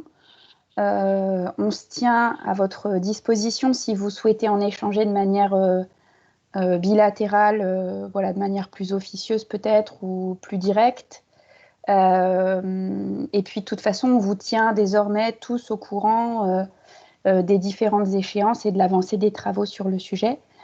Alors concrètement, sur la question de l'information des clusters, comment vous voulez qu'on procède? Est-ce que l'invitation nous est transmise et nous, on transmet au club bailleur? Ou est-ce que vous voulez qu'on envoie la liste de diffusion à quelqu'un? Comment on fait, Inès? Bonne question. Concrètement, je pense qu'on peut en discuter peut-être en point dédié entre nous, mais nous, on a une liste des inscrits sur tous les clubs entreprises, de toutes les entreprises. Et comme on l'a dit tout à l'heure, il y a les clusters, c'est l'NBQ qui centralise ça. Donc, si on n'a pas de contre-indication des bailleurs, on peut partager les contacts opérationnels bailleurs qui pourraient participer au club bailleur qui est le 19, club entreprise, pardon, le 19 février prochain. Et dans l'autre sens, proposer à... Je pense qu'il ne faut pas être trop nombreux aussi autour de la table parce que sinon, ce n'est pas forcément constructif en termes d'échange et puis c'est trop dense. Mais peut-être voilà, proposer des séquencements d'entreprises peut-être pour les prochains clubs. Je pense que ce qu'on peut proposer, c'est effectivement de partager à l'ensemble des personnes là, qui suivent le club Bayer et qui justement souhaitent intervenir, présenter des choses. Ce qu'il faut garder à l'esprit aussi, c'est que l'objectif, bien sûr, c'est d'apporter une vision, un peu ce que je disais tout à l'heure, c'est de donner de la dimension aux chiffres que l'on peut afficher déjà de manière agrégée et la dynamique. Sans pour autant arriver avec trop d'incertitudes et de questions. Donc, peut-être ne pas non plus forcément diffuser de manière universelle l'invitation, mais peut-être qu'on puisse identifier qui souhaite effectivement intervenir pour qu'on prépare aussi l'intervention en fonction des sujets spécifiques qu'on abordera à l'atelier en question. Donc qui nécessite un échange au préalable. Donc, a priori, ça serait plutôt à diriger là, je dirais, dans la liste des présents. En plus, vous avez déjà exprimé pour certains d'entre vous, et on vous remercie la volonté d'en participer. Donc, on peut peut-être déjà commencer sur des interventions dans ce cercle, un partage peut-être légèrement plus restreint sur les souhaits d'intervention pour faciliter la préparation. Comment ils ont fait dans le Pays de la Loire? Parce qu'ils ont eu Pays de la Loire, ils ont travaillé ensemble aussi, Club Entreprise et Bayer.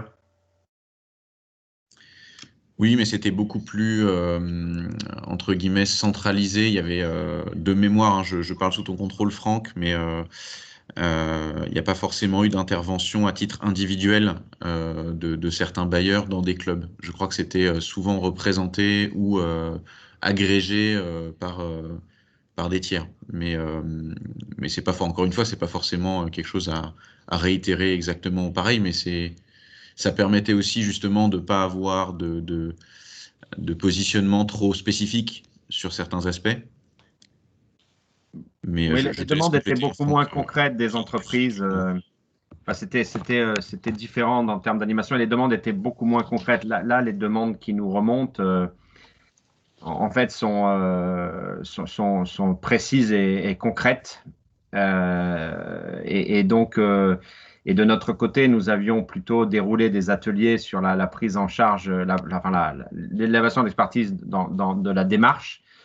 Et donc, mais à chaque atelier, effectivement, un bailleur venait où il y avait aussi une présence systématique d'Axel David qui était là et donc qui systématiquement aussi se faisait le porte-parole des démarches.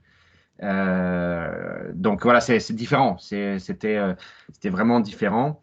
C'était plutôt de l'information descendante sur l'évolution du club Bayer, des comités opérationnels qui travaillaient sur les cahiers des charges, démarche dans laquelle nous rentrons là également.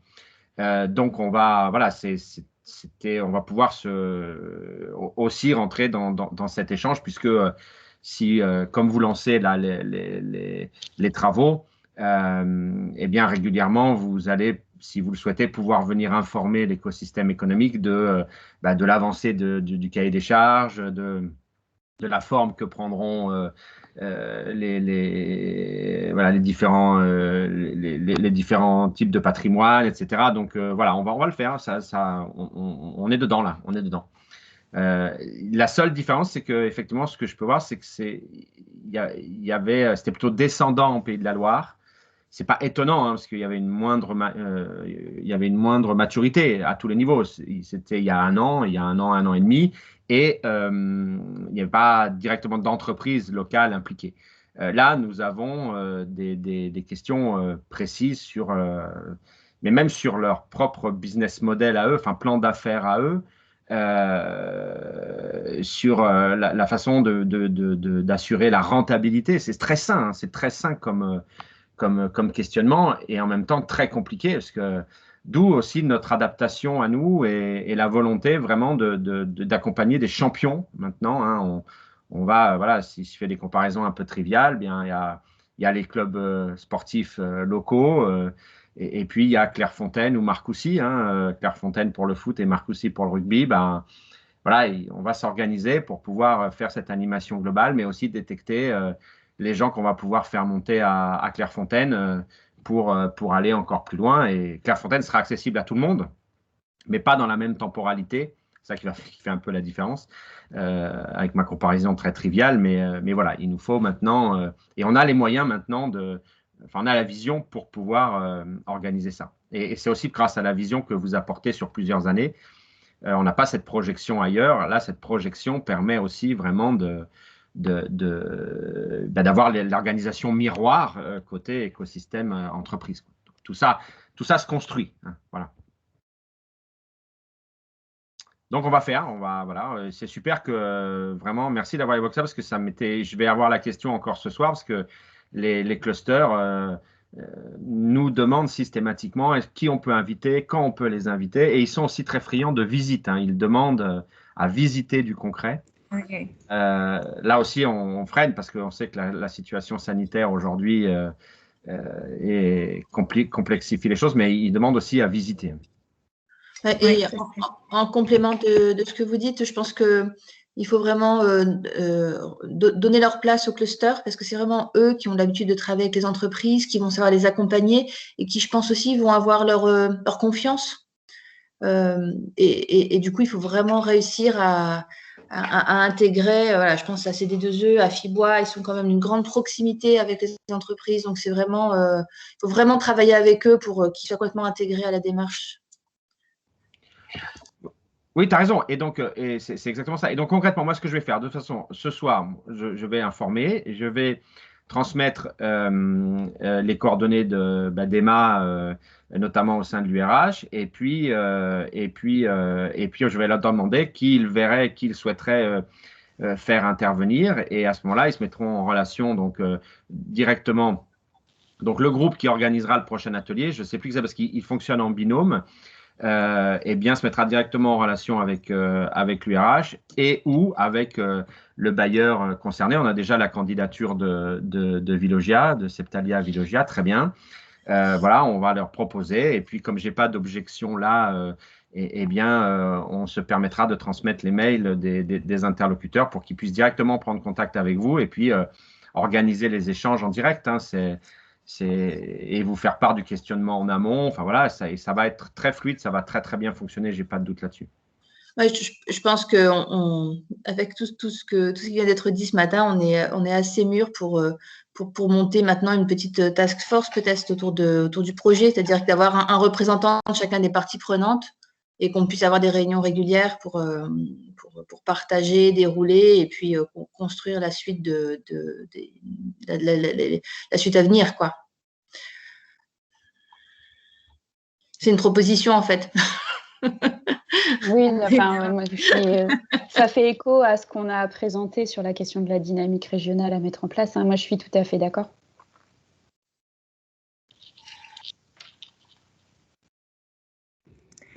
Je pense qu'il faut déjà attendre en fait, il faut déjà valider le groupement de commandes. Donc, faut que chaque bailleur retourne vers sa direction générale, qu'on liste exactement les bâtiments prévus au PSP sur les OS 2022-2023, parce que la dernière réunion qu'on a eue, c'était quand même la semaine dernière, donc c'est assez récent. Une fois qu'on s'est mis d'accord là-dessus, donc le 19 février normalement, à partir de là, on définit donc quels sont les bailleurs qui souhaitent venir, quels sont les représentants des bailleurs pour qu'on commence à monter une équipe projet spécialement dédiée sur le groupement de commandes. Et parallèlement à ça, faire une équipe projet sur écosystème global au niveau de la région, avec un représentant au niveau du groupement de commandes, et après une task force avec la région, l'URH, et voilà quoi.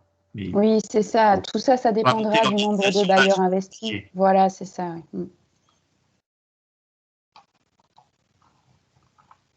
Et le club bailleur avoir des retours par rapport à l'avancement de tout ça et au fur et à mesure d'intégrer les bailleurs qui souhaitent venir. Parce que le but du jeu, c'est d'y aller progressivement. C'est pas de faire tout en même temps, tous. C'est ça. De toute façon, ça va prendre du temps, ce développement d'énergie Sprong et la massification de la rénovation. Ok. Est-ce qu'il y a encore des questions, des prises de parole souhaitées? Non, je pense qu'on peut clôturer, Inès. J'ai l'impression qu'on a fait le tour. Merci à tous pour votre participation à distance. On vous envoie aujourd'hui donc cette présentation, comme ça vous permet, comme on l'a dit dans cette semaine, de partager en interne auprès de vos DG ce qui se précise en termes de groupement de commandes, Massy Renault, donc que le même niveau d'information soit partagé chez tous les bailleurs. Ça en vue du partage d'emails de l'IRH lundi prochain à vos DG. Et puis en parallèle, on continue les échanges avec nous, les entreprises. Tout ça, objectif 19 février, que ce soit le club entreprise ou le positionnement des bailleurs sans ce groupement de commandes. Voilà. Très bien, merci à tous, bon appétit. Et puis on s'entend en parallèle. Excusez-moi, on n'a pas de prochaine date. Si on a une prochaine date pour le club bailleur? Bonne question. Non, pas encore. Pas encore. On avait changé, innové en mettant ça un mercredi matin.